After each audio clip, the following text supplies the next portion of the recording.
Bom, meus amigos, mais uma vez gostaria de agradecer a sua audiência aqui no nosso canal, no nosso podcast, no Mandatum Cast. E hoje estamos recebendo uma visita aqui muito especial, um grande amigo, primo, conhecido de longa data, e um grande empresário também, do qual hoje é CEO do Grupo Orguel. E eu gostaria, então, de passar aqui a palavra para o Sérgio Guerra, que hoje é CEO do Grupo Orguel e com administração, formado, né, pela faculdade UNA, tem com ênfase em administração de empresas e comércio exterior, também fez vários cursos pela Fundação Dom Cabral, PDA, PAEX, PDC, PDD, um número de cursos, também cursos da Kellogg, né, fora do país, no Northwestern, em Chicago, e também no INSEAD, pelo PGA, na França. Tem um currículo extenso, depois nós vamos colocar aqui na nossa bio, e hoje a gente está aqui para bater um papo, né, com o Sérgio Guerra e contar um pouquinho da sua história. Eu conheço um pouco, mas muitas coisas a gente não sabe do qual ele vai falar aqui hoje. Então, muito obrigado pela sua participação, Sérgio. E gostaria de, assim, começar, na verdade, perguntando assim, um pouquinho da sua trajetória, da sua infância, se você nasceu em Belo Horizonte, em Conceição do Mato Dentro, e até chegar, né, à presidência hoje da Orguel. Como é que foi essa história? Como que foi esse começo? O que te incentivou? O que te motivou? Felipe, primeiramente, muito obrigado pelo convite. Sinto-me muito honrado. Né, nós realmente temos uma relação de uma vida inteira, né? A sua vida inteira. Eu cheguei um pouco antes. Mas, então, para mim uma grande honra estar aqui para poder bater esse bate-papo, trocar ideias, né, e falar um pouquinho sobre né, a minha trajetória, a Orguel e o futuro. Né? Muito obrigado. Bom, me conta um pouquinho. Você nasceu em Belo Horizonte, nasceu em Conceição. Como é que foi? E o que te motivou a traçar esses caminhos? Onde você estudou? Como é que foi desde a sua infância aí? Então, nasci em BH, não vou falar o ano, que depõe contra... BH já existia, né? Já existia. Não entrego minha idade. E tive uma infância muito boa, saudável. A gente ia muito para a fazenda, em Conceição do Mato Dentro. A infância com os primos, né, junto à natureza, andar a cavalo, cachoeira, banho de rio, pescar. Então, foi uma infância muito boa. E a Orguel, ela sempre esteve na nossa história. Né? Eu lembro ainda, muito criança, a gente, nos finais de semana, ia visitar, ia correr a cidade para ver onde tinha tapumes de obra, para que no dia, né, na segunda, na terça, nos dias de semana, meu pai pudesse visitar aquelas obras. E isso, para a gente, era um grande prazer. Minha mãe contava que, aos 5 anos de idade, eu sumi. E ela ficou desesperada. A gente morava no Gutierrez nessa época. E cadê o Sérgio? Cadê o Sérgio? Aí foi me achar no terceira laje de uma obra. Nossa. Vendendo betoneira. Então, já começou cedo. Então, já comecei cedo. Então, é aquela coisa de ver o pai, admiração e tal. Então, entrei na Orguel muito novo. Então, desde dos meus 10, 11 anos, a gente já fazia trabalho nas férias, que era geralmente trabalho de cobrador, ou de, né, ir entregar malote, entregar correspondência. E eu adorava andar de ônibus, para mim era uma aventura. Então, desde muito novo, fazia esses trabalhos pontuais nas férias. Comecei a trabalhar mesmo de carteira assinada na Orguel em 81. Né? Na época eu tinha 16 anos, então dá para fazer a conta, né, Felipe? Em pouco tempo. E o principal motivo que me levou a trabalhar nessa época, adolescente, queria comprar o tênis da moda, a roupa da moda, e meu pai era muito pão duro.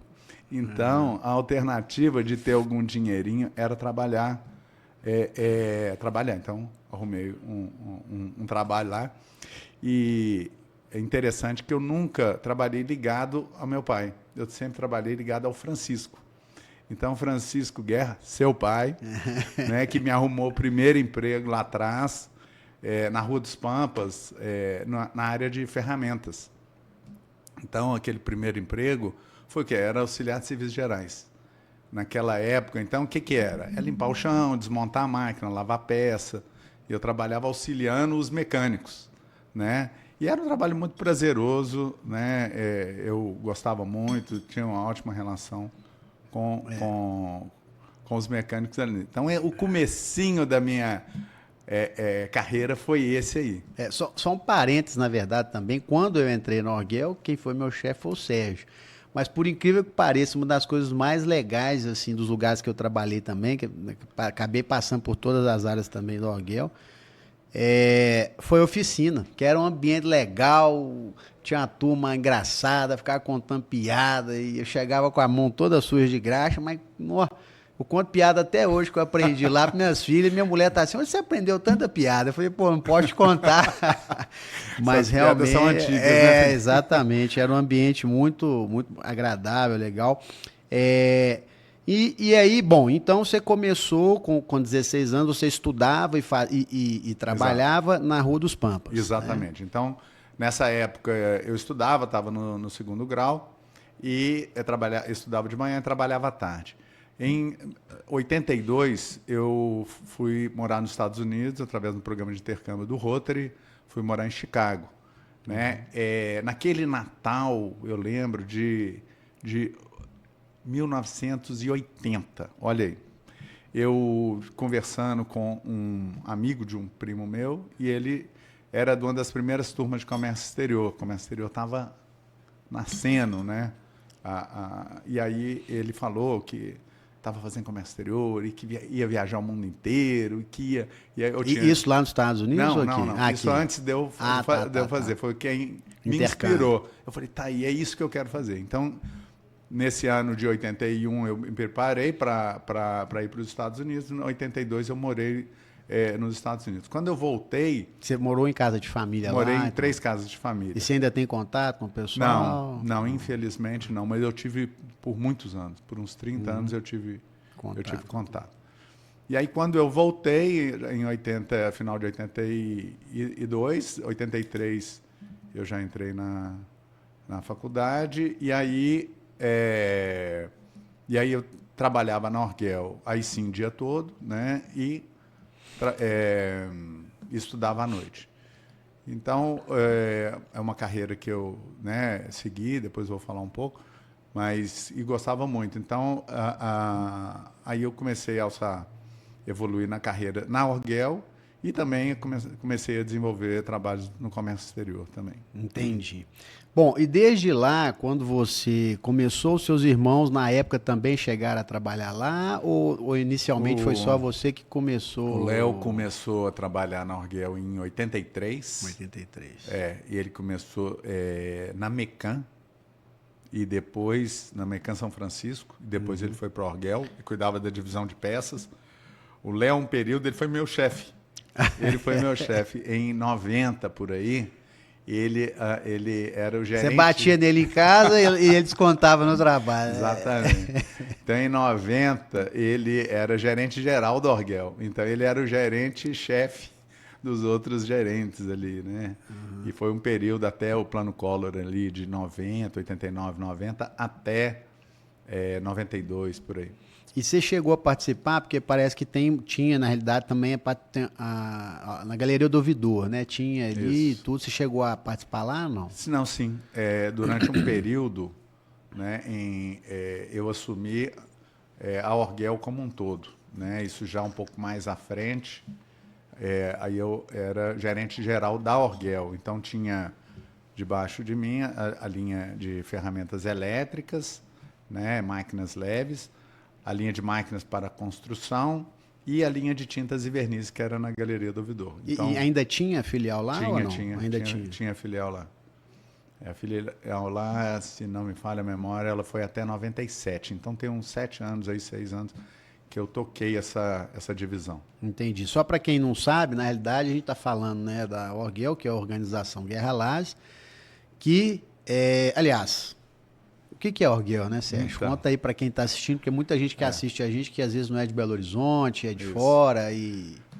Então, Orguel é uma empresa mineira com 63 anos de existência. A Orguel nasceu em 1963. Foi fundada por Fábio e Francisco. Fábio é meu pai, Francisco, pai do Felipe. E ela foi, na verdade, uma aventura até um pouco irresponsável de dois jovens. Então, naquela época, o Francisco trabalhava em um banco. Você lembra a idade deles? Então, seu pai tinha 18 e o meu pai 22. Uhum. Então, ou algo em torno disso. 17, 18, é isso mesmo. Exato. Então, eles... o meu pai ele era representante de máquinas para a construção. Já tinha morado no Rio, Brasília e representava máquinas aqui em Belo Horizonte. O Francisco trabalhava em um banco, queria sair. E aí nessa Parece que, na verdade, participou de uma greve e foi mandado embora. Nem do sabia, banco lá, nem sabia desse detalhe. Inclusive, só uma curiosidade, que ele conta, né, isso, que ele achou uma coisa extremamente interessante, porque ele tinha um banco que ele trabalhava, e isso falando do meu pai, né, que é irmão do Fábio, pai do Sérgio. Ele conta essa história muito engraçada, porque ele tinha uma greve, na época ele participava daqueles agremiação estudantil e tudo, tiveram uma greve, ele falou que entrou nessa greve, nem sabe por que direito, e o filho do dono do banco entrou na greve. E ele falou, pô, tô com o filho do dono do banco praticamente aqui participando da greve. E ele falou que depois, no outro dia, os dois foram mandados embora. Ele e o filho do dono. Não sabia dessa história, não. Aí, eles no intuito, né, eles queriam empreender. E aí surgiu uma oportunidade de fazer o acabamento de um prédio que era uma maleta, era mal construção na época de Belo Horizonte. Qual que era a consultora na época? A consultora Minas Brasil, do Alair Couto, que eles estavam construindo o edifício Maleta, que é um edifício enorme. Para quem não conhece Belo Horizonte, vale até a pena conhecer um edifício icônico. Para aquela época, né, era talvez o maior do estado de Minas Gerais, se eu não me engano. Ainda é uma das grandes obras de Belo Horizonte. E uma outra curiosidade, parece que não tinha nem elevador nessa época. Não, tinha elevador até um determinado ponto, depois você tinha que subir de escada o restante do prédio, o restante dos andares.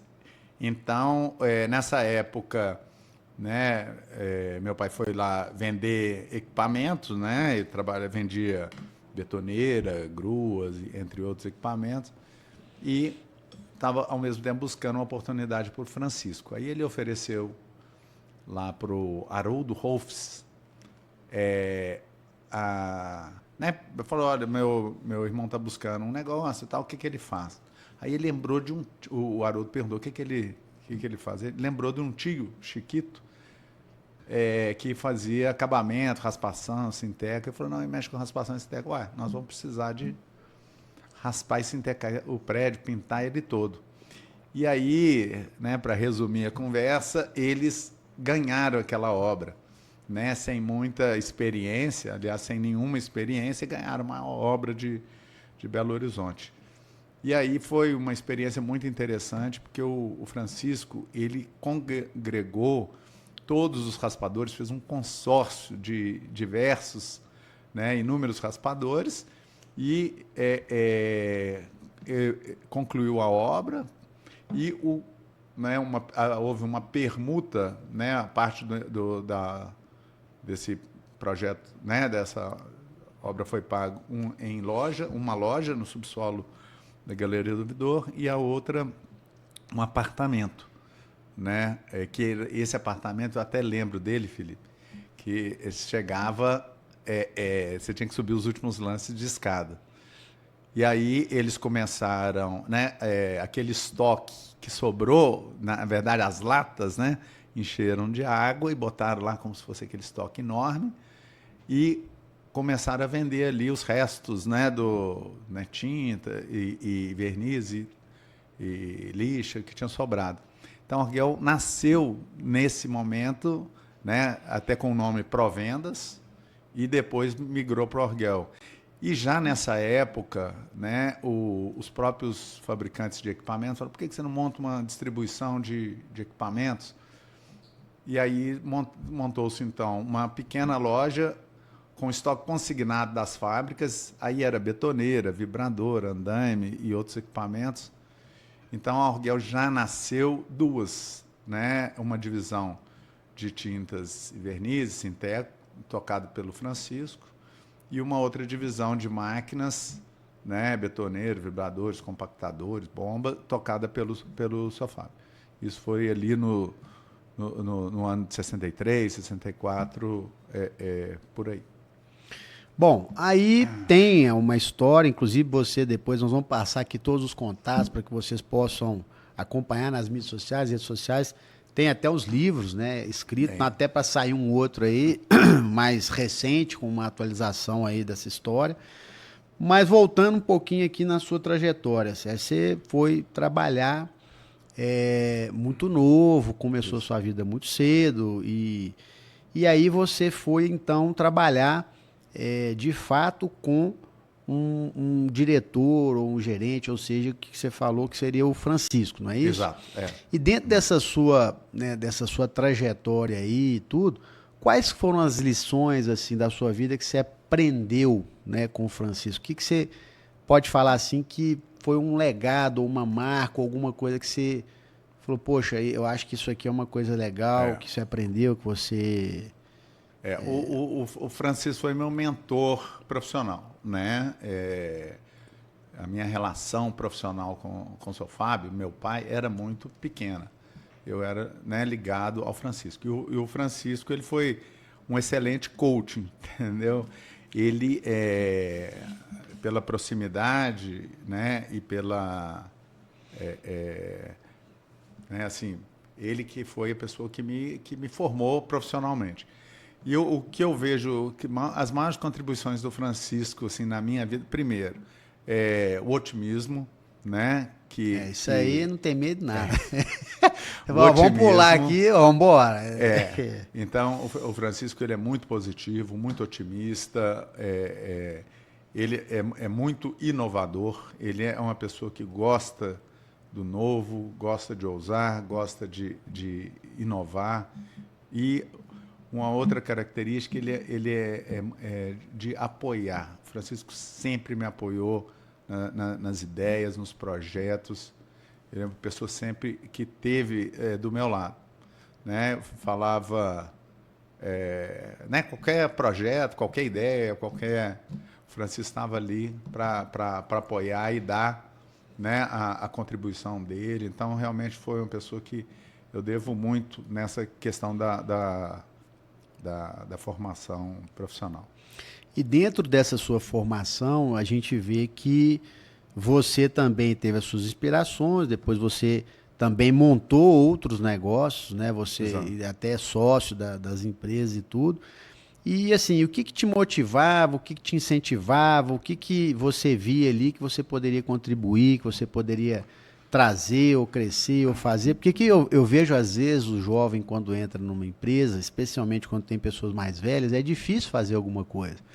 Porque às vezes você dá uma ideia e a pessoa, não, isso aqui não, vamos por aqui, e às vezes você não tem muita oportunidade, né?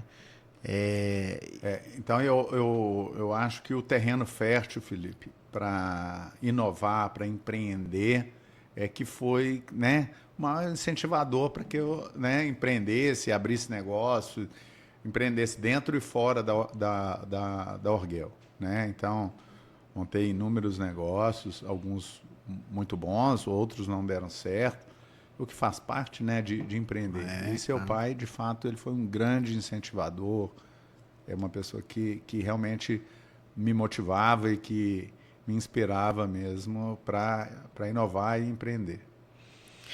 E dentro dessa sua trajetória, assim, se você pudesse elencar nessas pessoas que te influenciaram, aí você falou do Francisco, tem o seu pai, e dentro disso tem alguma outra pessoa dentro das organizações, até mesmo fora, alguma pessoa que você conversou, que você viu, que você se inspirou, para tomada de decisão, para a sua caminhada, ou um professor, ou algum mentor? Teve algumas outras pessoas assim que você se inspirou, que você olhou? Obviamente, né? Seu pai é uma delas. Então, o Francisco, né, obviamente, a pessoa que eu tive mais próximo durante toda a minha carreira, o Francisco entrava com esse lado de motivação, de incentivo, de apoio, o que foi muito importante. O meu pai era o lado racional, é o lado ponderado, o lado do vamos fazer conta, vamos pensar.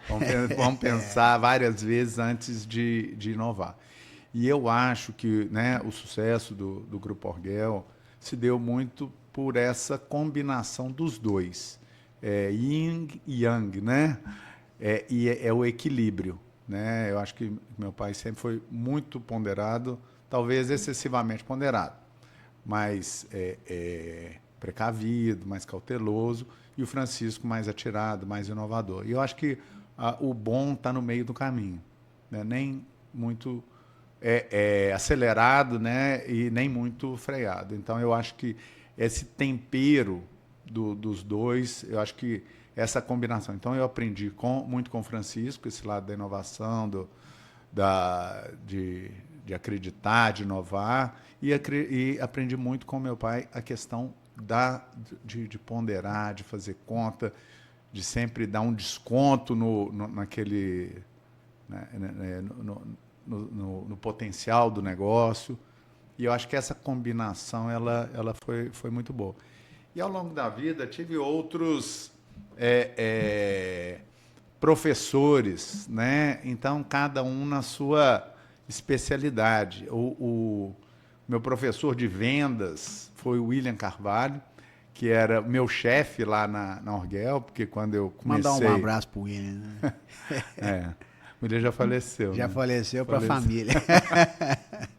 Engraçado, eu até não sabia, né? Faleceu tem uns 2 anos. Não sabia. Não mandar um abraço para toda a família. E o William era um vendedor de mão cheia, um grande vendedor. Né? Assim como o Magalhães, você lembra do Magalhães? Sim. Também foram profissionais que trabalharam comigo, né? na área comercial, que eu digo que é o meu background, né? Que a minha formação, a minha atuação maior a vida inteira foi na área comercial. E depois disso, naturalmente, eu tive grandes professores. Eu destaco aqui um que eu admiro bastante, aprendi muito com ele, que é o professor Sardinha, na Fundação Dom Cabral. O Sardinha é um mestre em finanças, um cara brilhante. Em que pese a minha formação, eu fui aprender mesmo finanças profundamente, foi na Fundação Dom Cabral. E depois na Kellogg, né? Com o Offer, que é na Northwestern University, que é o professor de Sardinha. Então foram grandes professores que ensinaram. Então, a Fundação Dom Cabral teve um papel muito importante. Nós, enquanto empresa, a Orgel e eu, né, nós tivemos lá 10 anos. Foi de 99 a 2008, 2009. A gente esteve fazendo diversos cursos lá, como você disse ali. Então, começamos... No final, estamos até hoje. Então, foi o curso lá até hoje. Estamos lá direto. Né? Foram 10 anos ininterruptos. Então, nesse período, a gente, né, fez, né, o PAEX, PDD avançada, STC, o PGA... entre outros inúmeros cursos. E nessas oportunidades a gente teve, nesse período, longo período, que até hoje a gente volta ao banco de escola lá na Fundação, e a gente teve a oportunidade de conhecer grandes professores que realmente ajudaram muito a nossa formação e o que a gente é hoje. A gente usa hoje o modelo de gestão da Fundação Dom Cabral, que está aí desde de 99, né? Lembra que o Lobão foi um grande professor, né? Que outro dia eu tive com ele, um grande mestre, o próprio professor Emerson, Antônio Batista, né? entre outros professores. A própria Elismar nos ajudou muito na governança corporativa. Então foi assim uma vida, né? Assim, tem 20 anos que a gente está, 26 anos que nós estamos, né, intimamente ligados com a Fundação Dom Cabral, e isso nos ajudou bastante. E dentro dessa sua trajetória, a gente sabe que teve vários acertos, vários erros, e você poderia destacar assim, qual seria um erro que você acha que você, poxa, eu fiz isso aqui, mas eu acho que eu poderia talvez ter feito diferente, tem alguma coisa que você poderia... Tem, lá em 1993, 94, por aí, 94, a gente comprou uma empresa em São Paulo. Nessa época, a gente era o maior distribuidor de máquinas para madeira do Brasil.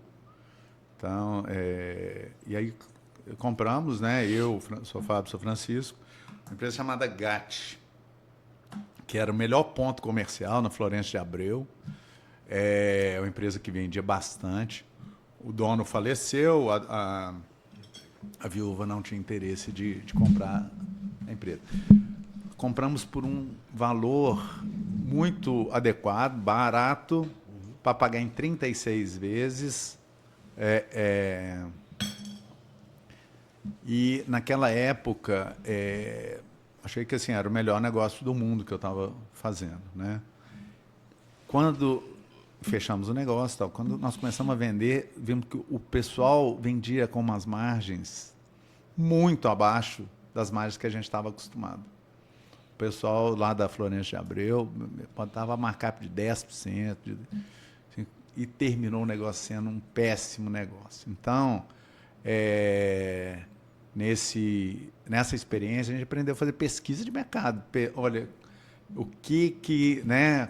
Nem sempre a grama do vizinho é melhor, exatamente. né? A gente brilhava os olhos, olhava aquele mercado de São Paulo, pujante e tal. Aí que nós fomos para a prática lá, para aquele negócio específico, tanto é que todas as empresas ali quebraram, né? Todas da rua Florencio de Abreu. Pouco depois dessa época começou uma deterioração, o mercado estava mudando, né? Saindo do varejo, indo para o atacado, naquela época, e terminou sendo um mau negócio. Mas foi um bom aprendizado, né? Terminou que, né, fechamos o negócio, mas aprendemos e empreendemos N outras vezes, que foi muito bom.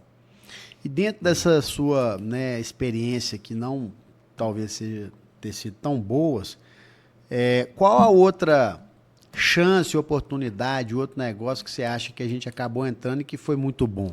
Né? Então, olha, a Orgel, pela minha formação e pelo meu, né,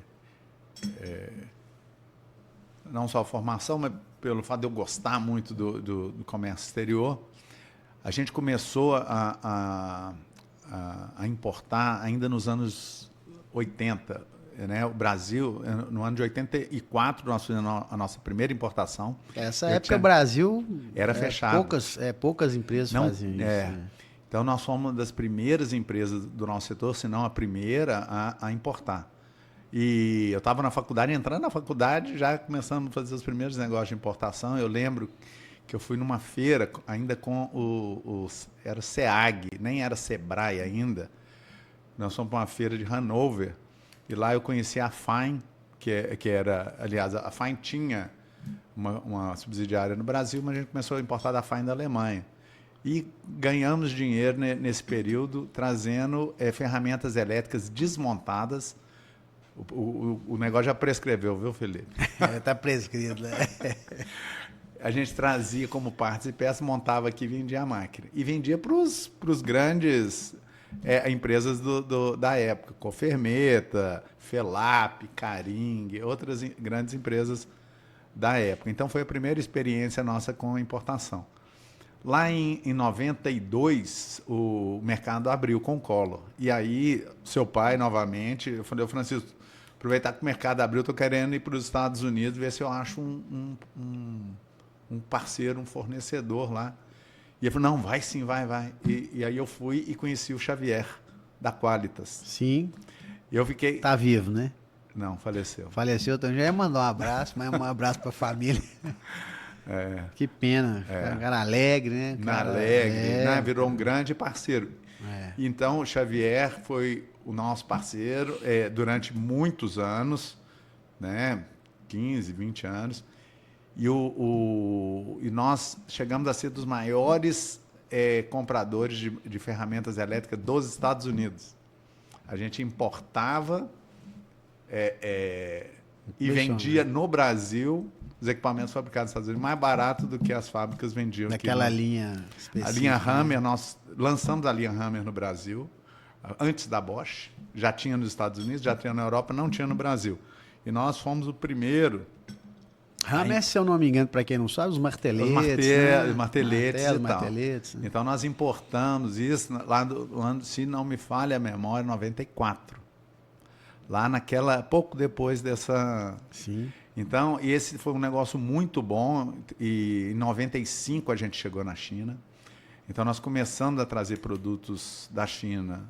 Lá na época era disco, broca, serra, bombas, lá já no início, né, no meados do ano 90. Então esse foi um negócio muito bom, que durou bastante tempo, até 2014, 2015, quando a Orgel incorporou a Bramex. Então a gente era sócio do Francisco e do Sofábio, né, nessa trading, que era uma empresa, né, que atuava com a importação de máquinas e ferramentas para o setor, né, da construção, e foi um excelente negócio.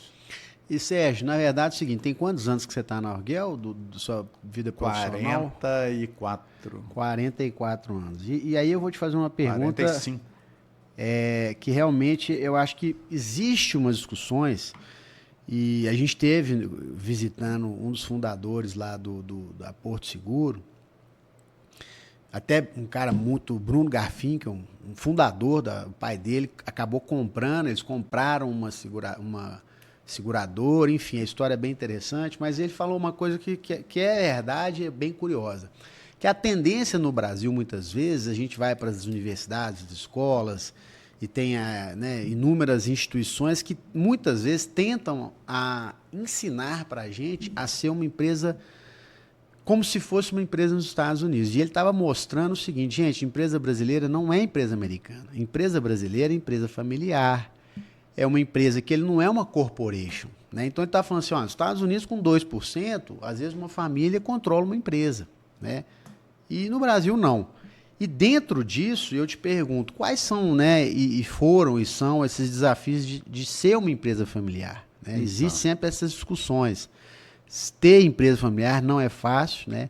Existem questões sentimentais, existem questões profissionais, existem diferença de idade, existe diferença profissional e muitas vezes também a experiência que às vezes a pessoa que está lá dentro, está lá vendo e tudo, às vezes tem uma visão, né? Às vezes está certo, às vezes também tem que ponderar, mas como é que é isso? O que você pensa sobre isso? Essas dificuldades de ter e conviver, né, com empresas familiares. E às vezes nem todo mundo está no mesmo nível de maturidade, né? Então, são muitos os desafios, mas vamos começar do começo. Toda empresa, no começo, é uma empresa familiar. Ela vem de um empreendedor que tem, naturalmente, família. Então, em que pese, pode ter um sócio ou não, mas, na essência, toda empresa ela nasce empresa familiar. Então, a empresa evolui, ela pode evoluir para abrir capital, para ter fundos como sócio, mas ali a gente está falando de pessoas, né? Quando você tem essas pessoas relacionadas como família, você aumenta um pouquinho a complexidade das relações, porque ali existem sentimentos, existem histórias, existem muitas emoções envolvidas. E aí você tem que saber separar a emoção da razão. Então, eu acho que a estrutura de governança é essencial para que uma empresa ela prospere e ela, né, desenvolva. Então, a família tem que ter o lugar da família para discutir as questões relativas à família. Né? Os familiares são interessados que aquele negócio dê certo. Mas não por isso eles podem influenciar e atuar no negócio, fora de uma estrutura de governança. Então, a gente vê muitas empresas né, desaparecem, Quebra, né? Às quebram, vezes. né, por conta de essa estrutura de governança mal resolvida. Então, eu sou da teoria, eu sou da opinião de que o seguinte, o melhor sucessor é o familiar, desde que ele seja muito capaz. Ele tem que ser melhor do que qualquer outro de fora. Esse é o melhor sucessor possível, porque ele tem skin in the game, os interesses dele estão alinhados com o interesse da família. O executivo, ele é a segunda melhor opção. Por que não é a primeira? Porque os interesses dele nem sempre estão alinhados com o interesse da família. A família está ali por um longo período, o executivo não. O executivo ele pensa no bônus do ano, ele pensa no trimestre e muitas vezes ele não está ali para perpetuar o negócio. Ele está ali de passagem. Então, esse é um grande ponto que as empresas têm que avaliar com carinho. Alinhar os interesses dos executivos aos interesses da família. Né? Lembrando que existem também, do ponto de vista de executivos, existem executivos hoje que são quase par da família, né? Que realmente têm ali esse alinhamento, que estão lutando pela companhia, que estão ali realmente se dedicando, dando sangue, e que são realmente grandes executivos, né? Então... Ontem mesmo eu estava numa reunião com o pessoal de empresa que era de capital aberto, até recentemente, até janeiro, e eles fecharam o capital. E esse cara, ele era CFO, eu tive também com o CEO dela. Ele era familiar ou executivo? Não, executivo. Ah, executivo. Executivo. E foi CFO dessa empresa durante muito tempo. E ele falou assim, a melhor coisa que a gente fez foi fechar capital. Porque os interesses não eram alinhados. O mercado cobra demais cada tri, e cobra... os dividendos, o resultado, exatamente. Né? Muito pressionado pelo resultado então ele falou, quando imediato. a empresa abriu o capital lá atrás, ela vendeu parte do negócio, captou 550 milhões. E, na época, eles foram obrigados a investir esse dinheiro todo. O dinheiro estava no caixa ali, a ideia era aproveitar as oportunidades. E eles tiveram que investir de maneira mais rápida por conta de pressão do mercado. Então ele falou assim, o mercado cobra demais, investidor do mundo inteiro ligando e pressionando para que você utilize aquele recurso.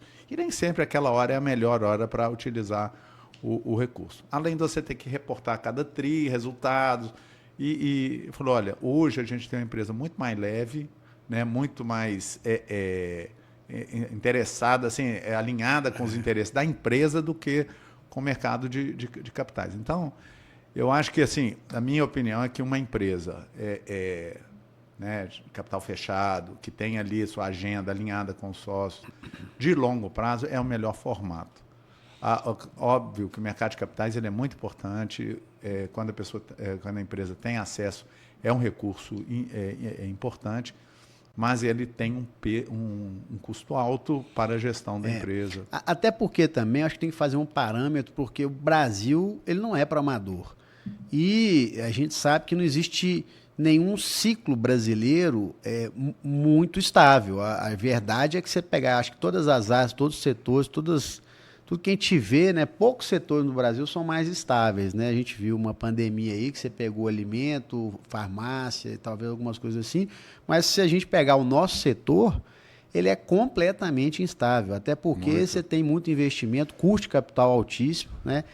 E dentro disso, o que você pensa em relação a essa... Porque tem um dilema, na realidade, né? Que você precisa fazer com que a empresa cresça, não tem como você ficar parado, até porque o mercado está se movimentando, e hoje tem players brasileiros, tem players estrangeiros, e o dilema de não alavancar, o dilema não correr risco. Como é que você pensa sobre essa esse equilíbrio aí. Eu acho que a empresa tem que se pautar num tripé muito importante. O primeiro deles é o caixa. Então a empresa ela tem que ter ela tem que estar saudável. Empresa com caixa não quebra. Então o primeiro ponto é a empresa estar com caixa saudável. Não sou favorável a ter excesso de caixa. Acho que cada negócio tem que ter um caixa adequado, né, para o seu ciclo financeiro, mas o primeiro pilar é caixa. O segundo pilar é dividendo. A empresa, né, casa que falta pão, todo mundo briga e ninguém tem razão. Então, tem que pingar para o acionista. Né? O acionista tem que sentir que vale a pena ter aquele negócio. E o terceiro é CAPEX. A empresa tem que investir. Então, resguardando esses três pilares aí muito importantes. A empresa que não investe, ela envelhece, ela acaba. Então, eu acho que a ciência está no equilíbrio desses três pontos aí. Eu acho que se uma empresa respeitar esse tripé, dificilmente ela vai ter problema. Agora, como é que faz para uma empresa familiar, né, de 63 anos, como é que você faz também para engajar a família? Porque o que a gente percebe é o seguinte, você tem os fundadores, Fábio, Francisco, irmãos ali de braços dados até hoje, um defende o outro, não deixa nem falar mal, falar, nossa, mas o titio hoje, né, o quê? Você tá doido? Não pode falar nada, os dois são carne e unha, um defende o outro. E aí vem os primos muito mais conectados também com essa relação, conviveram junto, brigaram junto, né? Mas sempre estão ali também mais próximos. Mas o que eu vejo dentro das terceiras gerações, não só a gente, mas em outras empresas e tudo, é um certo distanciamento, até porque hoje tem muitas informações, às vezes não mora até nem mesmo na própria cidade. E a gente sabe disso, né? Porque no final do dia a gente vai vendo, vai criando as necessidades das famílias e no final às vezes você não está muito conectado com o negócio. E às vezes você abre mão de um negócio maravilhoso, mas a pessoa não tem uma afinidade, né? Os primos, os netos já estão mais distanciados, cada um tem uma formação, às vezes estudaram fora, mora fora, não convivem juntos, né? É difícil. Como é que faz para manter isso, né, na sua avaliação? Ô, Felipe, eu acho que a relação que um acionista familiar tem que ter com a empresa é a mesma coisa de um acionista não familiar. Por exemplo, se eu comprar ação da Petrobras ou de uma outra empresa, eu vou ter ali, né, a empresa aberta, eu tenho informação dela, tendo ação ou não, né, eu vou ter acesso a ela, e ali tem todas as informações e os KPIs. Eu acho que essa é a relação que um acionista tem que ter com a empresa. Ponto. Não tem que ter mais nada, sinceramente. Eles, como acionistas, eu acho que assim, talvez os mais velhos, talvez da segunda geração, possam promover, eventualmente, reuniões para apresentar os resultados. Mas não passa disso. E da formação, da informação, né, e ajudar a formar essas pessoas para entender o que é um balanço, uma DRE, entender os KPIs. Então, a relação que o acionista tem que ter com a empresa é a mesma que eu tenho com uma empresa de capital aberto, né, uma outra. E dentro da estrutura de governança, né, aí você tem lá o conselho de família, você tem o conselho de acionistas, o conselho, o conselho de administração. Através desses entes, a empresa, né, esses acionistas podem opinar, mas via a estrutura de governança. A pior coisa que tem é acionista dando pitaco. Primeiro, porque não tem nem esse foro. Não existe a possibilidade do acionista ir lá dar pitaco. Não existe. Hoje, né, na nossa estrutura. Agora, ele quer dar pitaco, ele fala o conselho, né, e o conselho, eventualmente, se achar adequado, ele vai lá dar a opinião dele. Mas só um ponto dentro dessa consideração que você colocou, que é importante, que eu acho o seguinte. O ponto mais aqui central seria assim, nesse distanciamento. Falar assim, quer saber? pô, eu vi meu pai trabalhando tanto, enchendo o saco, brigando e não sei o que e tal. Eu não quero ser sócio desse negócio, eu não quero ter esse negócio. E muitas vezes é um negócio bom. Como é que a gente faz para ter esse, vamos dizer assim, esse bloco de controle? Porque senão a pessoa vai dizer, quer saber? Vou vender isso aqui, tchau, não quero nem saber. A gente vê hoje, tem várias empresas hoje que não são, né, nem tocadas e nem tem mais nenhum tipo de quase fundador nenhum lá. E que às vezes é até um bom negócio, né? O que você pensa sobre isso? Eu acho que é a questão da informação, né? Eu acho que tem que chegar essa informação para o acionista, até para ele optar se ele quer continuar sócio ou não. De repente, ele fala, não, tem outros negócios melhores. Ou não, esse negócio é excelente. Eu quero é comprar a ação dessa empresa, eu quero é ficar aqui. Mas é via a estrutura de governança. Então, eu acho que a empresa, né, no nosso caso lá, a gente produz um relatório mensal com mais de 50 páginas, que tem ali todas as informações, tanto econômicas quanto financeiras, possíveis. E eu acho que a segunda, a terceira geração, quem não está ligado no negócio, deve se informar, né, e deve, via os órgãos, né, a estrutura de governança, sugerir. Tudo bem, mas eu acho que o acionista ele tem que ter a relação igual uma relação com qualquer outra empresa. Bom, e dentro dessas informações que você está dando, assim, o que você acha sobre a questão do papel do conselheiro independente dentro das organizações hoje? A gente teve alguns anos, né?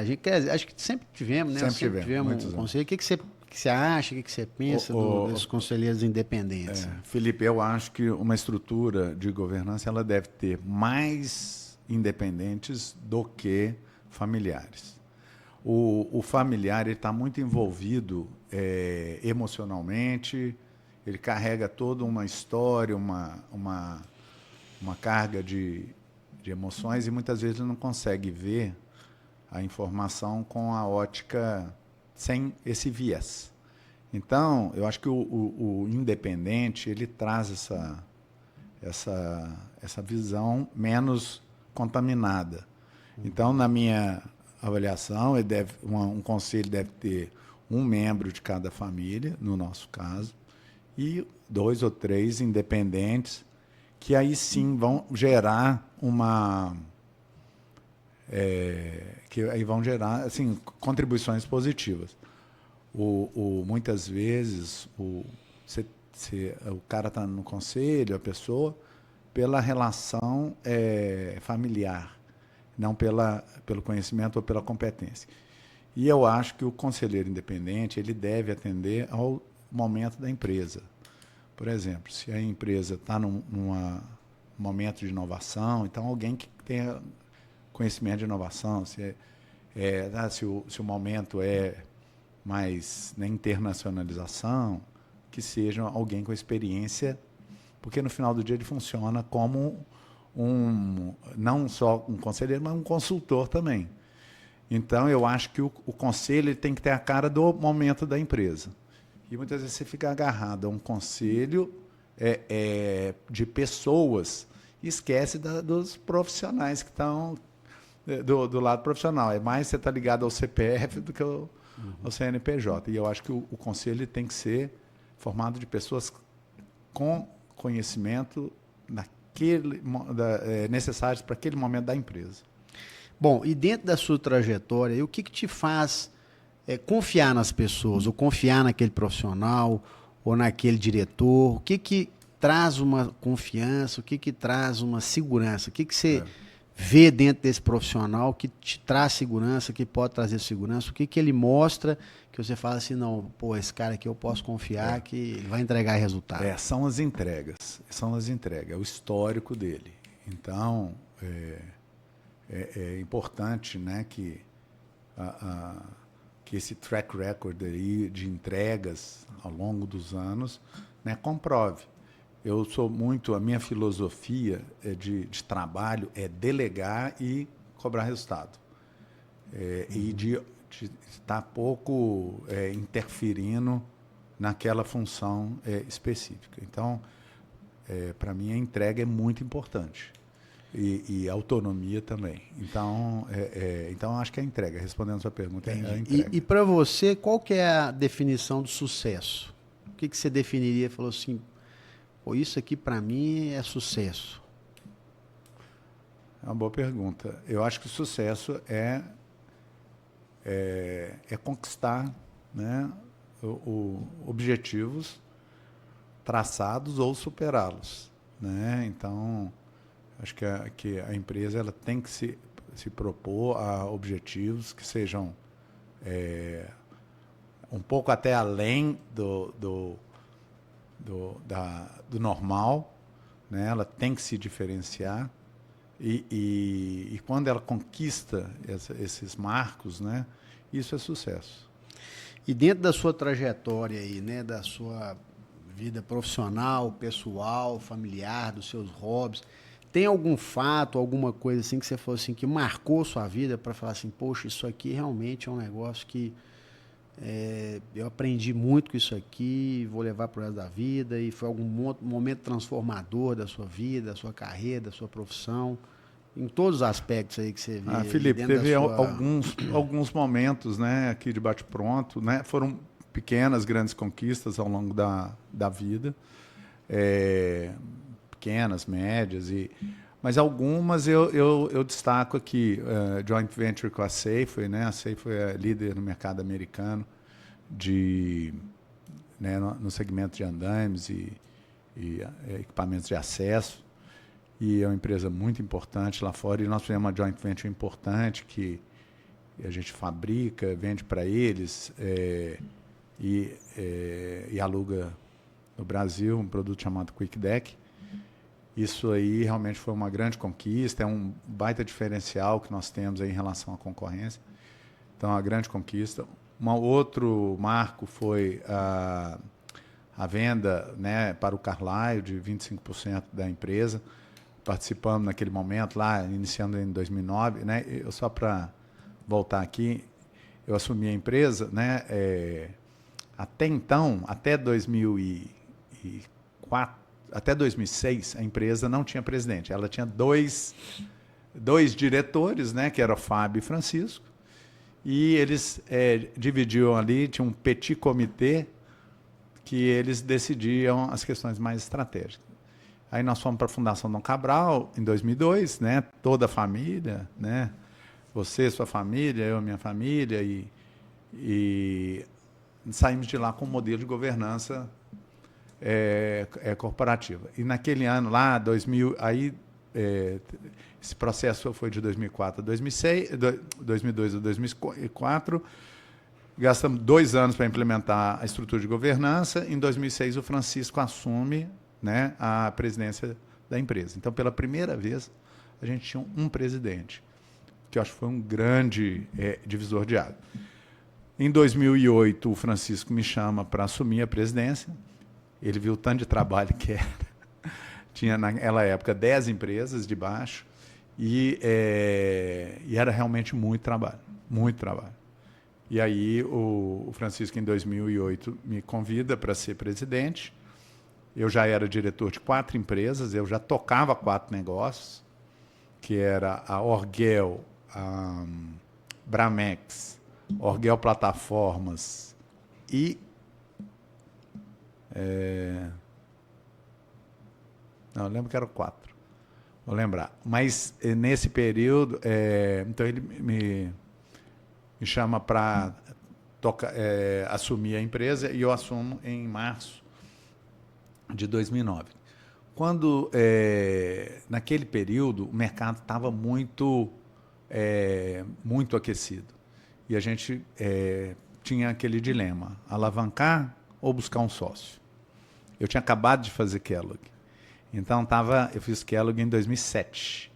Então, eu estava afiado com o mercado financeiro e tal. Então, em 2009, vi que uma das alternativas para a gente era buscar um fundo, né? A gente não queria alavancar pelas questões de Brasil e vamos buscar um fundo. E foi um super negócio, que nós começamos esse processo em 2010, 9 para 10. Em 2011, nós identificamos lá o o Carlyle, demorou um tempo para negociar contrato, terminou que o Carlyle entrou em 2012 e foi um baita do negócio, vendemos num múltiplo excelente, então foi realmente uma grande conquista. E colocou, a Orguel evoluiu muito em governança, em gestão, aí depois de 2013 veio o CSC, e a gente evoluiu bastante nesse período, né? Com o Carlyle, depois de 2016, 2017 nós recompramos o Carlyle. Então foi realmente, são os dois marcos aí que eu gostaria de citar. E a própria, quando montei a Bramex é de 96, também foi a primeira empresa do setor a internacionalizar, buscar equipamentos fora. Então a gente tinha, né, navegamos esse oceano azul aí durante muito tempo. Então foi muito bom. Diria que esses 3 pontos aí eu gostaria de destacar.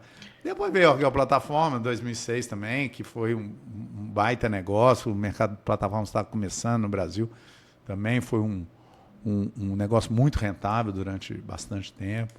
Então houveram esses marcos aí. Nós estamos aí, bom, já conversando muita coisa, tem muito assunto para falar ainda. Vamos voltar depois para contar mais história e causos também, muita coisa aí que aconteceu. Mas enfim, e nós estamos chegando ao final, mas geralmente a gente gosta de perguntar o seguinte: Sérgio, o que você pensa, ou seja, o que você gostaria que as pessoas falassem de você, né? Fala assim, o dia que você não estiver mais aqui, o que você acha? Fala assim, pô, Sérgio isso, Sérgio aquilo, o que você gostaria que as pessoas falassem de você quando você não estivesse mais aqui, né? Nunca pensei a respeito disso, Felipe. Mas o que